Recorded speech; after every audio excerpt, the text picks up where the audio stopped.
Salut les curieux, c'est Jus du Minotaur Studio. Aujourd'hui, on va parler de 5 choses essentielles pour réussir ton entrée en studio.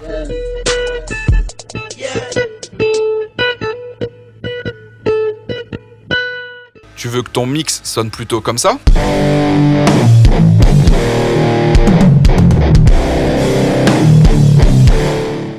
Ou plutôt comme ça ?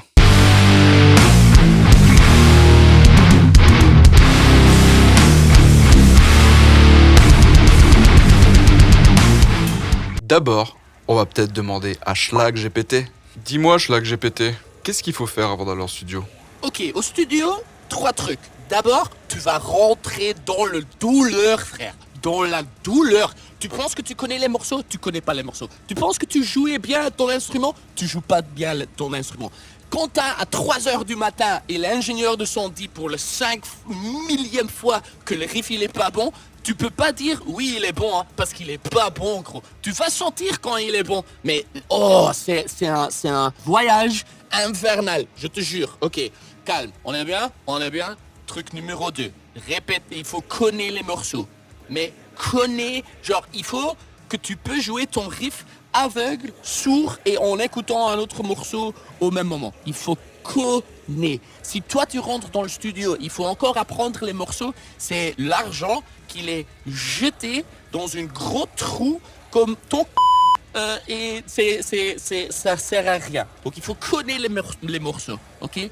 Troisième truc, tu vas rentrer dans la douleur, gros. Je te jure, ok ? Mais c'est beau, c'est une expérience comme rien d'autre. C'est la meilleure expérience de ta vie si c'est bien. Je te jure, hein, mais ça fait un peu mal.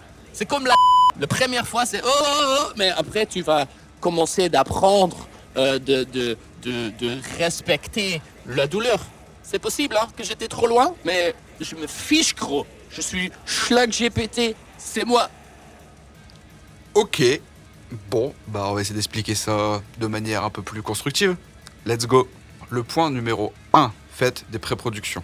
Si c'est possible, enregistrez-vous chez vous, essayez, même si vous pouvez pas enregistrer la batterie, faire une petite batterie programmée, même si elle est simpliste, pour comprendre comment sonnent vos morceaux, avoir l'habitude de les écouter un petit peu, pas trop, mais pouvoir capter s'il y a des choses qui vont pas dans vos morceaux. Pouvoir se dire déjà en amont, est-ce que ce riff-là est bien à cet endroit-là, etc. Est-ce que le tempo de ce passage-là est adéquat ou est-ce qu'il faut le changer un petit peu ? Préparez-vous. La chose aussi qui va être importante avec ça, c'est que vous allez pouvoir vous entraîner à jouer vos morceaux en conditions studio.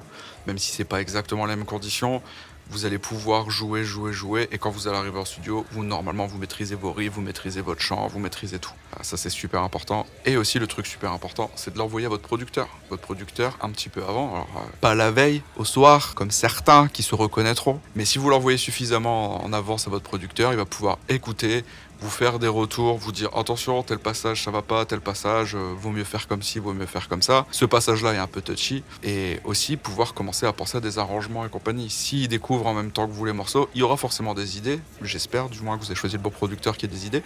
Mais s'il a eu le temps de les écouter en amont, il va s'imprégner des morceaux, savoir vers où aller, que ce soit en termes de son, en termes de production, en termes d'arrangement. Et du coup, c'est la meilleure chose à faire en premier.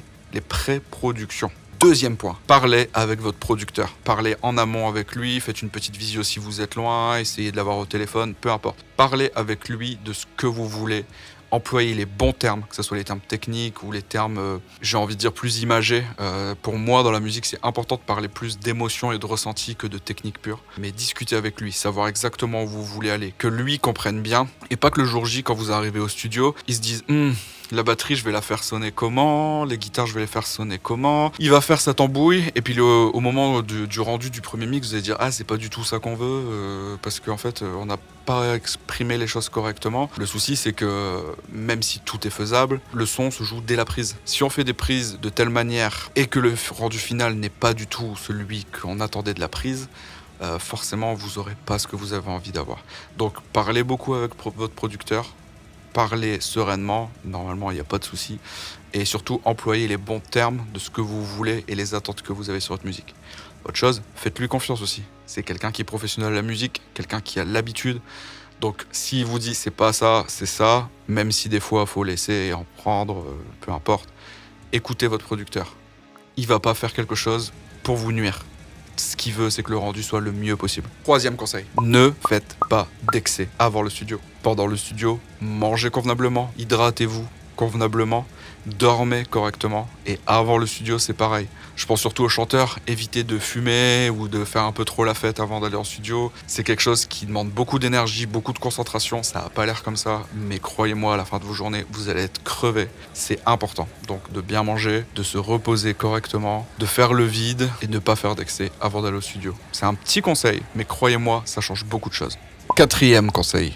Je vous vois là, je vous vois les guitaristes, les bassistes, les batteurs, peu importe, je vous vois. Allez chez le luthier, changez les pots de votre batterie, faites régler vos instruments. Vous aurez beau faire ce que vous voulez, si votre instrument ne sonne pas, s'il n'est pas accordé, si vous n'avez pas des pots neufs, si vous avez des cymbales fracturées, etc. Même le plus gros mixeur du monde, il pourra pas faire des miracles. Donc la chose ultra importante à faire, c'est de prendre soin de vos instruments avant d'arriver en studio. Et là, si vous connaissez vos morceaux, ça devrait bien se passer. À ne pas prendre à la légère, c'est très important les gars.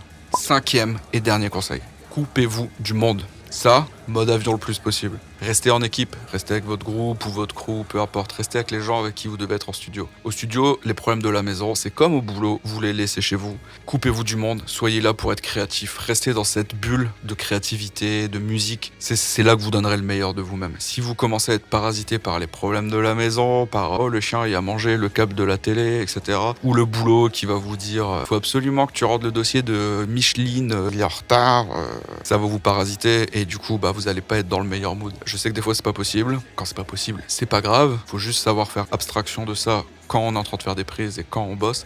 Mais si vous pouvez, coupez-vous du monde, vivez votre expérience à fond et proposez la meilleure musique possible. Et voilà, c'est tout pour moi aujourd'hui. Maintenant, à vous de jouer. Faites en sorte de sortir les meilleurs sons possibles, d'être dans les meilleures conditions et de tout tuer. Si vous avez des questions, comme d'habitude, n'hésitez pas. Je vous fais des bisous. C'était Jus du Minotaur. Ciao.